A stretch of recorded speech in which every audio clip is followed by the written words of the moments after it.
I'm Ashton Addison from Blockwest Capital for Investment Pitch Media, and today on the Crypto Coin Show we have Barney Mannerings, the founder of Vega Protocol, back once again. Thank you so much, Barney, for taking the time to come on the show. Thanks for having me, Ashton.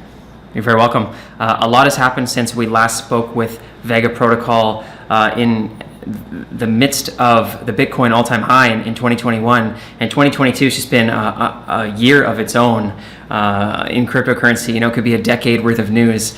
So I'm glad to see that Vega is still doing well. I'm excited to hear a little bit about what happened throughout 2022 and your team's developments, and now moving into 2023. What are the narratives? Where is the protocol at? How are you looking at bringing more innovation into the blockchain space, and all of the things moving forward for the next stages for Vega Protocol? I would love to just kick off our conversation with those who aren't familiar with the protocol, just getting a high level on what is Vega Protocol, how is it driving innovation in Web3 and in finance, and then we'll dive into all the details. Yeah, absolutely. The simple sort of high-level answer, Vega Protocol is a decentralized exchange, so a DEX. It's designed for trading sort of derivatives and margin products as well as spot. And it's designed to be a kind of sort of, I guess, next generation DEX. That means it's order book based. It's got a sort of innovative new liquidity protocol, and it's sort of designed to compete more directly with the kind of feature sets and performance that you'd expect from a centralized exchange. So really the goal of Vega is to enable people in crypto to stop having to trust third parties in exchanges like FTX and Binance with their money, but still to be able to do the trading and get engaged with the markets and have access to all of the things that they want to access, but in a much more completely decentralized way. And it achieves this by being kind of an app chain, like an app-specific blockchain. So it's a proof-of-stake chain, but it's a chain that's designed entirely for this trading use case, and it integrates initially with Ethereum via a bridge. So you trade ERC20s, but you basically bridge them onto the Vega chain to do the trading. Great intro, Barney. And yeah, 2022 just had so many lessons for those people who kept a lot of their funds on centralized exchanges. I think FTX might have been the nail in the coffin, but I think that there could still be more things. Every few years we still see a hack or an exploit in a centralized exchange, and I feel like decentralized exchanges and DEXs, they're growing, and they started out not being interoperable between blockchains, and it's hard to bring the same user experience as they had on something like FTX or Binance, where it can be fast and easy and you can trade conveniently, but you have to give up your private keys. So where do you sort of see decentralized exchanges right now in terms of the popularity and with what happened in Q4 with FTX? Are you seeing a movement towards people really wanting to use these decentralized exchanges as their main trading tools? I think, yeah, we're definitely seeing a lot of noise in that direction. I mean, you sort of every week it seems these days there's more comments about how much money's flowed out to, say, Binance, and CZ saying it's not a big deal, but it's still large amounts of money moving away from those exchanges. And obviously, I think this trend probably started. We had probably some missteps with decentralized exchanges early on, things that like EtherDelta that just weren't good enough user experience and didn't really get much traction. And then Uniswap and others came in and sort of started the process for spot trading. But it's much harder, and as you said, it's hard to get the UX right, it's hard to get the speed of the experience, and all of these things, a bit like with blockchains themselves and with wallets, it's much easier to build a login with an email address and a password than it is to build an easy-to-use wallet with crypto. And so these things take a little bit longer, and I think we're sort of finally, between the UX improvements we've seen, between much higher performance proof-of-stake chains and things like Vega doing the app chain stuff, and then with probably the push that recent events have given to people to want to get off those centralized exchanges, I think we're sort of finally reaching the point where now it's gonna hit a tipping point, and we're gonna find more and more stuff in the community moves to the decentralized exchange model. I agree. And you mentioned there at the beginning about spot trading, obviously on decentralized exchanges, but also options and derivatives, which I have great interest in because I know that the size of the derivatives markets in traditional equities is humongous, multitudes larger than the total market cap of cryptocurrencies. And as the financial system becomes tokenized, moving some of those assets onto the blockchain, I feel like is the natural next step. I'm curious on, what's the balance for Vega in promoting spot trading and basic cryptos on a DEX and looking at these new markets of decentralized options and derivatives. Yeah, I feel the same way. I mean, it's certainly some of the most exciting things that we're doing are looking towards that, the decentralization of the financial system, looking towards opening up things that are currently held within the sort of halls of investment banks and exchanges where no one has access, no one can innovate, the same players just make money hand over fist again and again and again. Opening that up and enabling all that innovation to happen in the open and enabling anyone to create products and markets has been always our sort of raison d'etre for Vega from day one. So that's actually the most exciting stuff. But then when I actually look at what we're doing right now, and we're sort of saying, actually, building things is complicated, getting adoption is complicated, all these things, they take time. So we're really focused actually this year on demonstrating that Vega can work in the live alpha mainnet, demonstrating that it can be robust and secure, and that the first few months of teething problems will hopefully go by without anything majorly horrible happening, and then we can sort of look to sort of establish a position on the simple stuff. So we really want to show that we've nailed the overall chain, the overall sort of execution environment for these sort of on-chain derivatives, and then once we demonstrate that with futures and perps and spot, like the simple products, then probably there'll be like a V2 upgrade where we will start to sort of say to the community, hey, go nuts and build your own products. But actually, let's do these things step by step. Let's just demonstrate that we can be as good or better than a centralized exchange, and we can do that with good capital efficiency, good fee structures, fairness for all the traders, and a truly open source protocol. Let's just prove that we can do that this year, and then as we get towards the end of the year and into next year, we'll probably start opening up the floor to some of the more crazy stuff. No, I think that's a great approach. And from what I understood, throughout 2022 there was a restricted mainnet. I'm curious on what that means, and were there people already trading decentralized options, and are they just testing it out, or can people use it right now? Yeah, so restricted mainnet, the easiest way to think of it is like the Ethereum merge. Pre-merge, there was a blockchain, there were validators, there was staking, but no one was running like actual apps on Ethereum on the proof of stake chain. And that's where we are with the restricted mainnets. We have a network, we have validators running it. We've been through a couple of upgrade cycles. We've taken all the feedback from how it runs, how it performs, things that are not as robust as we like, things that need to be fixed before we can really invite people to come on and use it more completely. And we ran the restricted mainnet in that kind of pre-merge model, plus the incentivized testnet where people could trade, test coins, but they could trade on real markets on the network, but with fake money. And we ran those things in parallel for the last year or so. Learned a lot about both. Also spent time with the more closer to launch that we've got in terms of the trading features. The more sort of professional market makers and professional traders have engaged and given us their feedback, and we've now got to a point. I think it's less than 10 issues on the GitHub issue tracker left now before the release for trading. So depending on when this interview actually goes out, it could be that the trading's actually live on the network by then. I'm hoping it'll be pretty soon anyway. So yeah, really getting close now, and we've taken on board lots of feedback, iterated things to try and make sure it's as good as it can be, and it's going to give people what they want in the first instance. So that's a really exciting milestone coming up. It's a lot of effort for people upgrading the network, using something new, building an integration, and we want to make sure that effort will be rewarded with an experience that's worthwhile in the first few months, and then from there we can improve it even further. And once this release goes out, we also have a sort of asynchronous upgrade feature, so we should be able to drop new features and new code every 1 to 2 months rather than like every 6 months. So that'll be really exciting too. That's very exciting, Barney. And on the app chain and sort of the infrastructure side of the exchange, is there specific advantages into how you built the technology to be this proof of stake app chain? And how does that in turn make a better functionality and usability for the end users that are trading?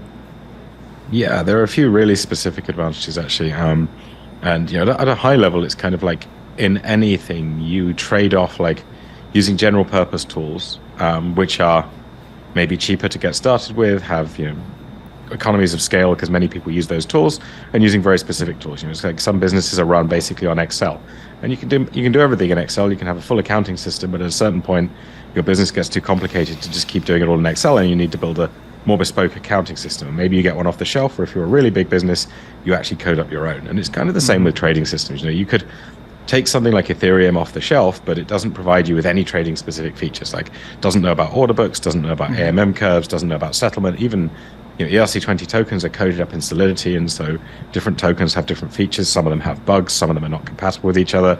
You know, so you've got to do a lot of heavy lifting for Ethereum, and those things happen in the Solidity EVM, which is also quite slow.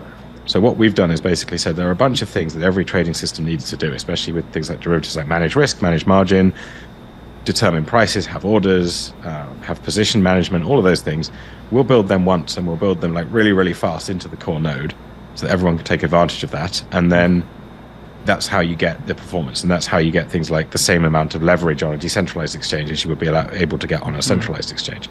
Also lets us do cool things with fees. So fees are the other big problem on DEXs. Like, you do a trade on Uniswap and the market and the fee market is not good, your fees can be more than the value of the trade. Like, buy $1,000 worth of tokens and pay $800 worth of fees. It's like, come on. So again, when you've designed the blockchain just for trading, you can do the same thing with fees as you do on a normal exchange and just say, well, the fees are a percentage of the trade size. So I always know fees 0.5% or whatever it is, 0.1%.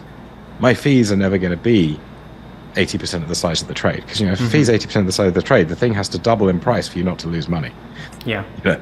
So and that allows us to optimize these things, and in some part it's about making the fees cheaper. We want them to be as low as possible. It's actually free to place orders on Vega. It's only when your order trades that you pay the fee. So in some cases it's about cheapness, in other cases it's about predictability. So it's just as bad to think, well, I've opened a position, it cost me $20 to open it, but when I come to close it, when I want to get out, what if it might cost me $300? You know, I'm up $200, but whoops, the next NFT drop has happened. Now the fees have 10x, and so now closing my position that should be profitable cost me more than the profit. Like, it's very, very difficult to tell people they should move trading to that environment. Like, people are sat there at the London Stock Exchange with 1 microsecond latency and basically all close to zero fee, trying to persuade them that the sort of Ethereum execution environment makes sense for professional trading is a non-starter. So, you know, those kind of reasons are why we eventually concluded that despite the fact it's a lot more effort, we needed to build an app-specific chain. And the good thing is, once you've taken that like initial leap, now you've got this like customized system that's highly optimized and that you can continue to iterate, only worrying about that use case. Like, we don't need to worry about NFTs, and we don't need to worry about other users of Ethereum. We just worry about trading, because that's the only thing that happens on Vega. So, you know, in the long term, it should pay off. In the short term, you have a sort of high barrier to entry and a lot of upfront cost to build the system. Great perspective. And yeah, I think making sure that the infrastructure is proper, and obviously the fees, especially for getting traders in that are using smaller amounts, is like the difference between winning or losing a trade and actually using the platform. You know, if the fees are even remotely above $10, $20, like, it can make a huge difference for small traders. So I appreciate you taking the time to make sure that that's proper. Now, Barney, I'm curious sort of on the assets and, you know, what you see as sort of the first steps, and as you continue to grow out as well. Maybe we could start with, you know, the digital assets and on the spot market. Mentioned at the beginning about Uniswap, and, you know, one of the things about Uniswap is that you're really just trading ERC20 tokens, but now there are also, you know, visions for DEXs in the future being multi-blockchain or being able to incorporate different assets. Where are you starting with that on Vega, and where do you expect to go as it continues to grow out? Exactly the same. So ERC20s, I think, you know, luckily this was true when we started building Vega, and I think it's still true now, that, you know, the ERC20 token on Ethereum is like the de facto issuance venue for new assets. So if someone's creating a new digital asset, there's going to be an Ethereum ERC20. You know, they might issue on multiple chains as well as some of the assets, especially stable coins. You end up with a version of multiple chains, but there's always going to be an ERC20 on Ethereum. It's kind of the de facto standard, and that's good, because it sort of means a lot of the assets in the space are available there. Even things like wrapped Bitcoin exists. So if you want to trade some Bitcoin on Vega, you can actually do it through a wrapped token, even before we do an integration. We will integrate with other chains eventually. Absolutely part of part of the interesting thing about being an app chain is everything is bridged. So actually you can build multiple and even do cross chain. The other cool thing, obviously, with derivatives is you're much less limited. With spot, you actually need to integrate all the chains if someone wants to trade that thing. So like if you want to trade a token that's on Avalanche spot, you need a way to get that token to your DEX. If you just want to speculate on the price, or if you just want to hedge against the price of that asset, you don't actually need a connection to that chain. So if I'm interested in hedging the price of Bitcoin, let's say I'm exposed to the Bitcoin price on a mining operation, if I want to hedge that, Vega's not integrated with Bitcoin, but I would probably just use like USDC and a futures contract, or DAI or USDT. So like you can actually, because derivatives can settle anything, we can do derivatives on the price of gold, you can do derivatives on the weather, because they can, as long as you can get a sort of oracle source, you can actually have a market. Even within ERC20s, because you can have stable coins and the sort of key cryptos, you can actually then branch out and build derivatives on pretty much anything. So a lot of scope early on. I think, in terms of second and third blockchain integrations, the thing that's interesting to us is whether we can find a winner in something like IBC and actually say, because I'd rather we didn't code like 20 integrations. I think it would be cool if the industry could work out how to do like a standard like IBC, and then everyone starts talking the same protocol, the same language, and now kind of have a general purpose cross-chain solution. So I think I'm hopeful we can get there, and then we can sort of get Vega onto that ecosystem and have sort of multi-chain, cross-chain very quickly. Yeah, I agree. The current status quo of bridging assets to different blockchains is clunky and has exploits, and I feel like moving towards this multi-chain future where we're able to seamlessly transfer from Bitcoin to Avalanche to Ethereum, there's going to be some steps along the way, and I feel like derivatives is a great solution for that, to just make derivatives. And if people just want to trade and they don't really care about holding the underlying spot asset, then go ahead and just trade the derivatives. So I'm excited to see where that goes with Vega. And now I want to talk about 2023 and the next steps moving forward for the launches. You mentioned something about alpha mainnet. So what are the next steps for launching with Vega, and what does that mean for the end users? Yeah, so super exciting time coming up. As I mentioned, we are really close to the release that will enable trading. Very close right now. When that release has been cut, we will first run a couple of sort of extreme versions of the incentivized testnet called the mainnet simulations. And the idea there is like, what we want to do is have all of the eyes of the whole community on the Vega code that we're thinking is going to go live on mainnet with trading, and say, let's all try and stress test it and break it, and actually have professional market makers building integrations, and they're working in the background doing that now. We announced that on our blog a few months back, that we're actually sort of rewarding them $30,000 a time to do that integration and to actually market make on the testnet for a week during these simulations. We will be rewarding the community as well. I think it's something like $120,000 worth of rewards or something like that for the community for coming in and trading and doing the same thing. So basically trying to create this like completely realistic, well, as realistic as possible. It won't be completely realistic, it's not a testnet, let's be honest, but as realistic as possible set of trading environment where people are doing as many of the things that they would do on mainnet with the new code. That means everyone gets to learn the new code, they get to learn how it works and see it all, knowing that it's about to go live. So everyone gets prepared for the go live and is ready. People who want to integrate will get to test those integrations in a semi-realistic environment. Also, we get to stress test things and advise validators on things like performance settings and node configuration based on what we see. So like really important to do this. The validators will actually be participating. So we're going to run 3 or 4 of these simulations. The final 1 or 2 will be on the validator testnet. So all of this is just building up to make sure everything is running and the whole community is focused on this launch, and everyone can see what could go wrong. We're already running dry runs right now. Actually, internally, we've done a dry run upgrade. So we installed the same version of the code that's currently on the mainnet on a network, and we've just been running through that dry run and upgraded that network to the current version of the code, and it all seems to be working okay. So going through all of that process, that'll be an exciting time. Lots and lots of comms from the team and news and info about what's going on. Lots of people on hand to help out people who are coding up trading bots and stuff in the community and Discord. And then once we see that stuff all working well, and hopefully no big blockers appear during that time, we'll kind of announce, that release is now final. It's there on GitHub. All the code's already open anyway, but we'll announce it's the final release ready to go. And then it's over really to the validator group to say, upgrade your nodes, upgrade the network, and get us ready for trading.